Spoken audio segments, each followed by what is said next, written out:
Awesome. Hey, I'm David. It's a pleasure to be here. Today, I'm going to be telling you guys a little bit about blockchains, consensus, staking, and then moving into how we can create more decentralized consensus mechanisms. So, first, I'm going to cover people in blockchains. Then I'm going to go to decentralized networks. And then finally, I'll dive into the proof of stake piece. So, how do people work? Well, as you see behind me, you have kind of a social network. You have Alice, Goofy, Bob, and Donald Duck. And they're all interconnected, and they communicate with each other. They're closer to some. They weight each other differently. And so the ones they're closer to, they trust more. They trust the information they give them more. And then we have Mickey Mouse. Mickey Mouse is not in their immediate social network. And so he has kind of a different view of the world. He could be from a different city, a different country. Maybe he hasn't been to a city his whole life, but he's coming from a different place. And so he has a different relative truth than the friend group right there.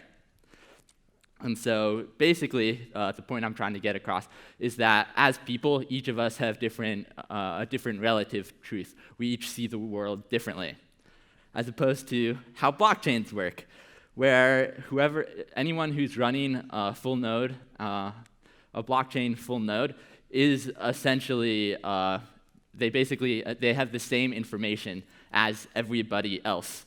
And so they still talk to each other and they still communicate, but they're essentially passing the same information back and forth. There's one truth that they all build on and eventually agree upon. And so when Mickey Mouse creates a new block, proposes a new block, eventually through network propagation, they all end up having the block. So they all end up having that same truth. And basically, this is consensus. And so consensus is basically where data is proposed, new information, new truth is proposed, and then the network participants agree and accept that truth and add it to their respective chain. Now, proof of work was the first kind of consensus mechanism. Bitcoin uses it. Ethereum currently uses it, but is switching to proof of stake, but I'll get to that a little later. And proof of work generally benefits from economies of scale. If you have basically more mining hardware, you benefit disproportionately. So in proof of work, if you have 20 and I have 10, I'll get 10 benefit, and you might get 25 benefit. Then another kind of quality of proof of stake is that miners are only rewarded when they propose a block. So each round, not everyone is rewarded. So the benefits in terms of mining are very volatile. And setting up the hardware is somewhat tricky. Not everyone can do it. It takes a certain amount of energy and time to learn how to do it. And what these challenges lead to are this. So right here, you see a graph of hash power. And so the bigger ones are the more successful mining pools, but the majority of ones up there are mining pools. And so we end up with a decentralized network that's actually fairly centralized because it makes sense for small miners and even mid-sized miners to join in these mining pools to basically smooth out their income and have to deal with a lot less operating costs and just kind of outsource it to someone else. And so essentially, we're supposed to have decentralized networks, but as has turned out with the majority of proof-of-work blockchains, they're not as decentralized as they could be, and I would argue as they should be. And because of that, they don't get a lot of the benefits that decentralization brings, which is that decentralized networks are less likely to accidentally fail. The more unique parties you have involved, the harder it is for a significant amount of them to become corrupt. It's more challenging to attack for the same reason. it basically takes more expenditure on the part of an attacker to be able to successfully damage the network. And it's harder to collude. Once again, more unique actors, it comes down to a coordination problem for the attacker. The more people you have to communicate with, the harder it is to create unfair games that take advantage of information inequality and unknowing participants. And so, now that you guys are sold on decentralization, let's decentralize everything. And this is kind of very popular in the blockchain space right now. For the past few months, the past couple of years, decentralization has been extremely popular. And the majority of projects have basically claimed to be decentralized, whether they are or not. And the truth is that decentralization is not binary. You're not either centralized or decentralized, but it's very much a spectrum. And so there are a bunch of different factors that play into where someone is, or where a project is on the spectrum in terms of decentralization. And it's very important that everyone who's looking at interacting with blockchain basically has kind of some metrics to gauge how decentralized a project actually is. So now let's look at them. So I like to think about decentralization and centralization in terms of potential points of failure. So if you can take a project and you can find a single place where if this thing breaks, then everything unravels from there and it falls apart, that means at least that piece of a project is fairly centralized. And so some of the most common metrics used when we're talking about centralization and decentralization is the client software. Who is actually writing the code that everyone is running? If you have 20,000 nodes, but only 5 people are writing the code, that is a point of failure. Or if the people writing the code only receive funding from one source, that's a point of failure. If that goes away, the network is in great danger of not having a client that stays up to date. Then we can look at location of nodes. So as those of you who have kind of been following the blockchain space probably know, regulation and blockchains are kind of, there's constant interaction between them just because blockchain is this new emerging technology that enables kind of new paradigms to emerge with smart contracts, crypto economics. Essentially, we're able to move value around very efficiently, and we're also able to change the payoffs for games, which is amazing. But various jurisdictions don't like this. And so if all of your nodes are in one country, and all of a sudden that country makes it illegal or very difficult to run a node, then all of a sudden the blockchain is basically, it will keep going, but it could lose, say, 80% of its nodes overnight. And that's why you want decentralized nodes, so nodes all over the world. In terms of upgrades, the more, the merrier, essentially. Once again, you don't want one company, one person making all the decisions in terms of what you choose to upgrade, the direction that blockchain will go in, because it's great to have a philosopher king, but generally wisdom of the crowds lasts significantly longer. And if you can kind of have a community reaching social consensus around upgrades, that creates the most stable and balanced structure for blockchain. And finally, just to hit on it again, consensus participation. So if you only have a few companies determining what gets included in a blockchain, what the next block will be, then all of a sudden you're in great danger again, because if those few companies choose to behave badly, or if regulators go against them, then your blockchain is crippled. And now I'll get into proof of stake. So proof of stake is kind of the next generation for Ethereum.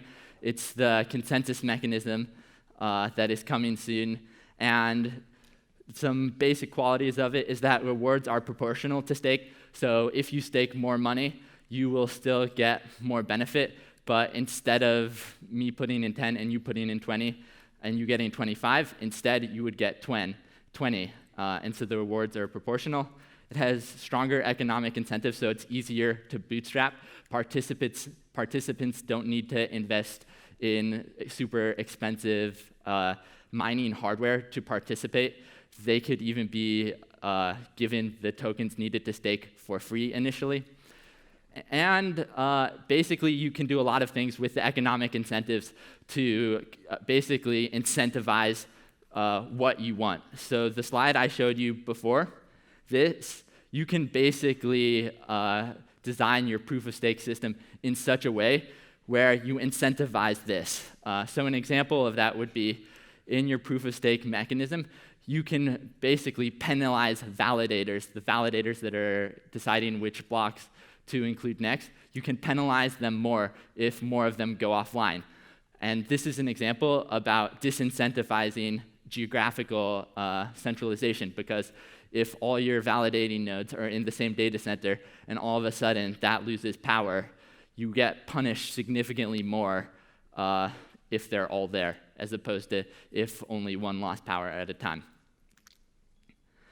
And so some of the risks of centralization with proof of stake is the minimum staking amount, because if you can't afford that, people will be essentially forced to trust custodial staking services if they want to participate. And then the validator setup. A lot of things go into running a validator node safely. It's actually surprisingly difficult to do, and it's a huge target for attackers, because if they can find your validator node, there are a bunch of things that they can attempt to do to damage you personally or the network at large. Yes.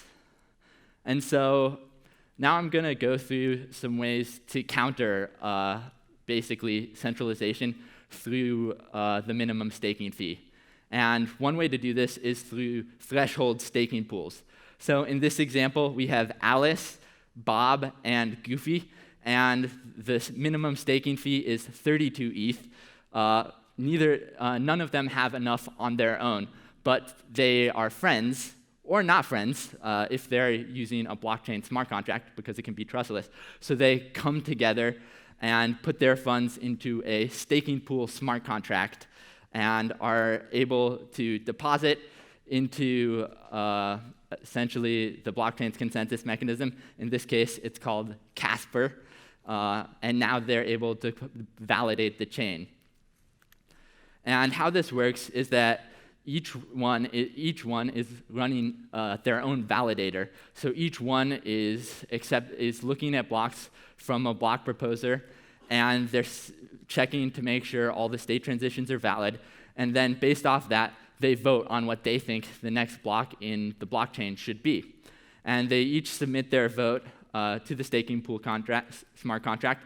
In this case, Alice voted for the same block as Bob, and so that's the block that gets voted on in the Casper smart contract, just because in this staking pool smart contract you needed at least 2/3 votes, and so that was achieved by the combination of Alice and Bob voting on the same block.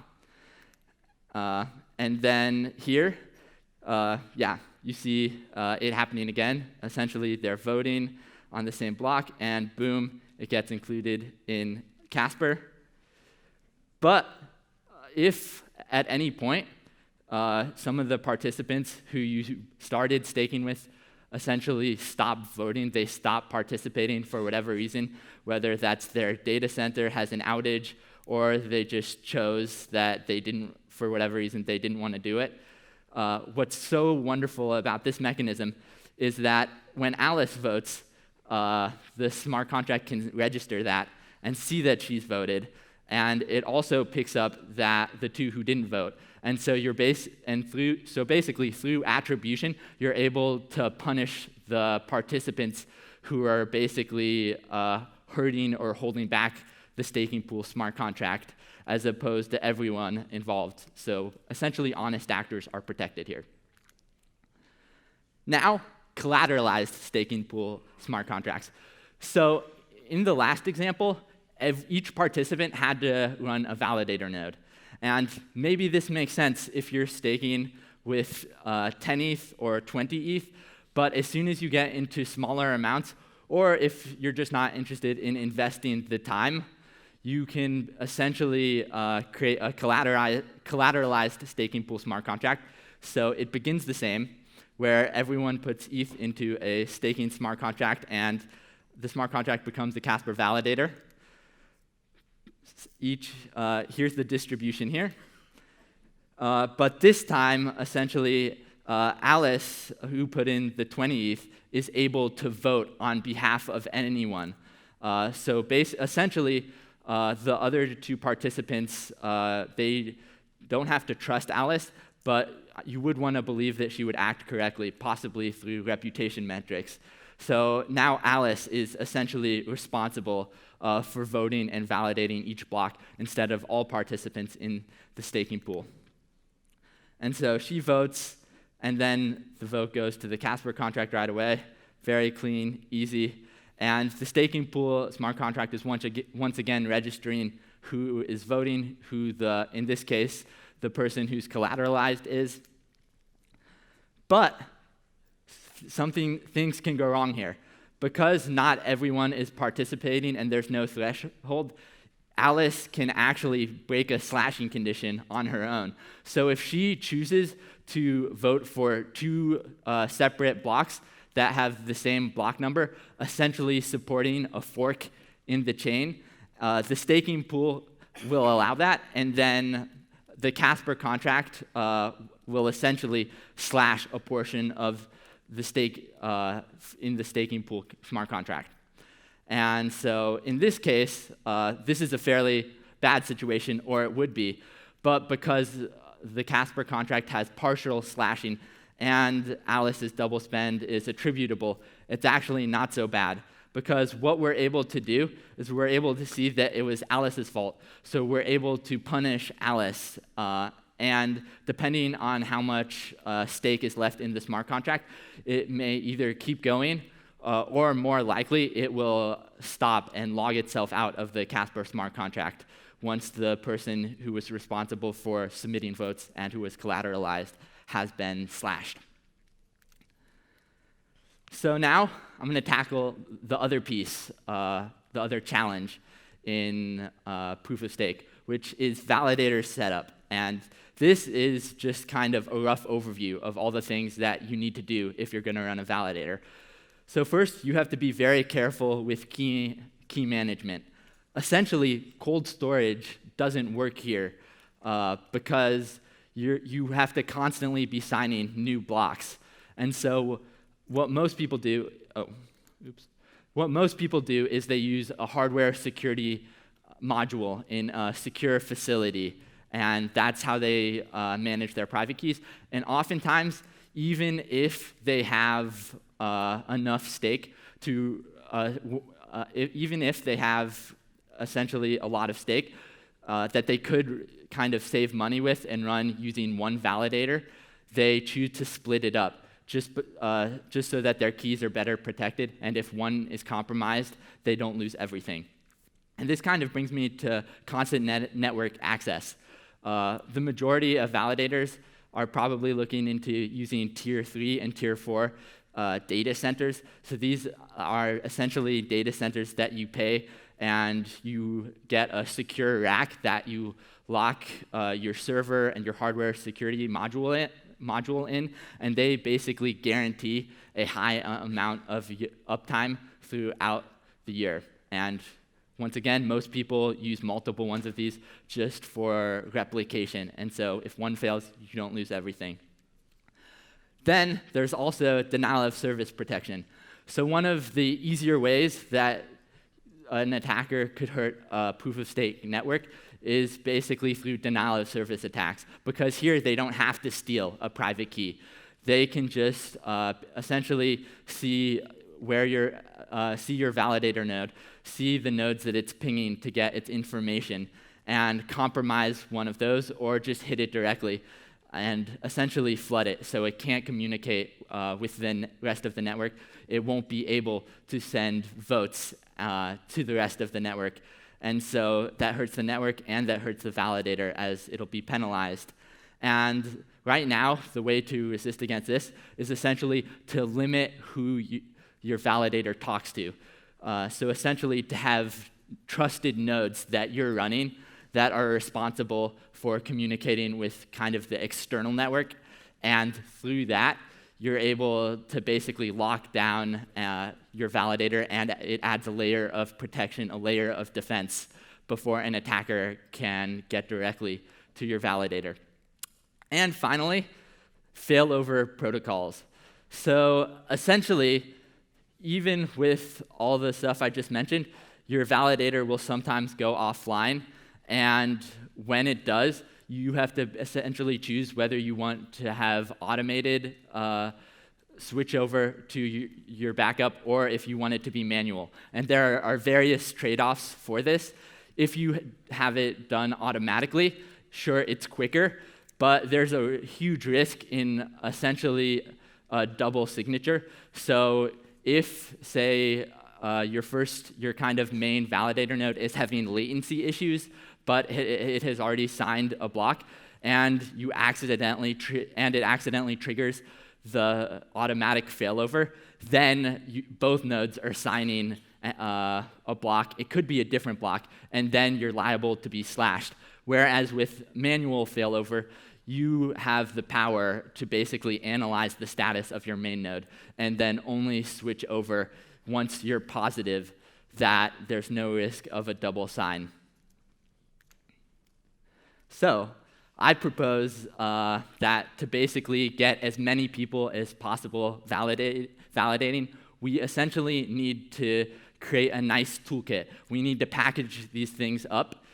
We don't want everyone running the same software, because then that can lead to cascading failures. But we do want to standardize the validating process, because as more and more proof-of-stake chains come online, validating will become a very common thing to do in the blockchain space. So in terms of right now, I see standardized staking as being the next step. So we'll have Alice, Bob, and Goofy communicating with different proof-of-stake blockchains, and they'll be validating. And as time goes on, hopefully the process to do this will become more and more standardized. And eventually, I see a P2P layer emerging.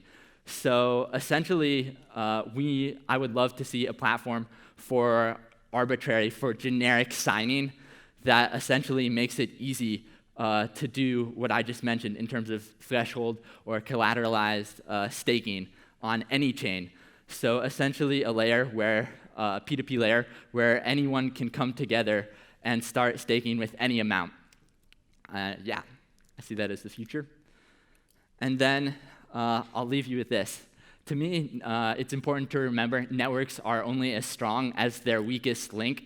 And right now, I would say one of the weakest links is kind of what's the economic forces behind our consensus mechanisms, at least for mining right now, as proof-of-stake chains launch or they're converted to proof-of-stake. We'll see how that turns out with staking, but I would love to see a space where everyone's running their own validator instead of having everyone either not stake or stake through centralized services such as exchanges, because then you end up with a chart much like the mining pool chart I showed earlier.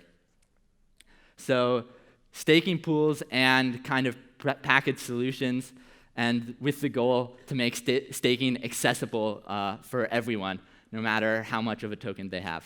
Yeah, cool. Thank you.